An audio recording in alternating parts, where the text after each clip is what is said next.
araw na lang si Vice President Sara Duterte para sagutin ang reklamong impeachment laban sa kanya.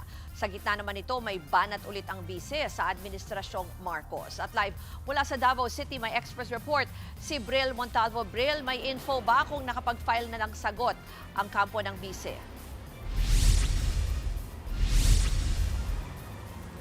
Ruth, muling binanata ni Vice President Sara Duterte si Pangulong Bongbong Marcos hinggil sa kakulangan o kawalan umano ng aksyon ng administrasyon sa epekto ng tensyon sa Middle East, lalo't maraming OFWs ang apektado. Sinabi ito ng bise sa kanyang dinaluhang aktibidad sa Digos City, Davao del Sur ngayong araw. Dagdag ni VP Sara, handa umano ang kanyang opisina na umalalay sa mga OFW na naiipit ngayon sa sigalot sa gitnang silangan. Sa kabila naman ang pinagdadaan ng problema ng bansa dahil sa patuloy na pagtaas ng presyo ng langis at ng ilang pangunahing bilihin, positibo pa rin si VP Sara na may pag-asa pang gumanda ang takbo ng bayan.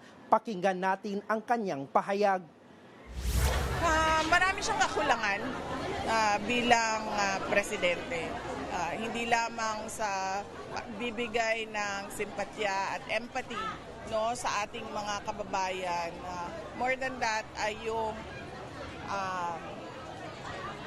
problema at skandalo sa paggamit ng pera ng bayan.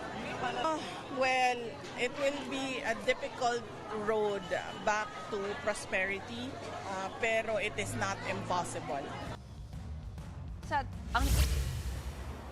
Samantala, ngayong araw ang deadline sa pagtugon ng bise sa kanyang dalawang impeachment complaint sa Kamara. Pero tikong pa rin ang bise kung maghahain ito ng tugon sa Kamara. May buwelta naman ang pangalawang Pangulo sa sinabi ni House Committee on Public Accounts Chairperson Teddy Ridon na posibleng isabina sila ng kanyang asawang si Attorney Manasseh Scarpio tungkol sa kanilang income tax return at business records.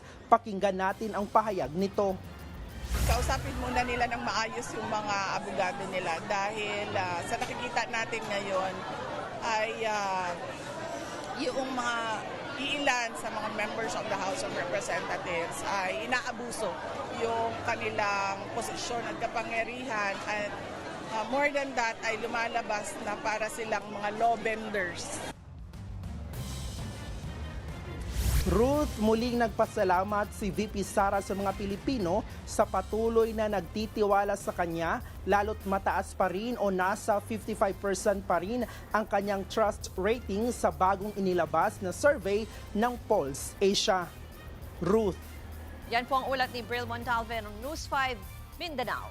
Mga kapatid, Ruth Cabalco, para sa mabilis na pasada ng mga balitang dapat niyong malaman, mag-follow at mag-subscribe sa social media pages ng News 5.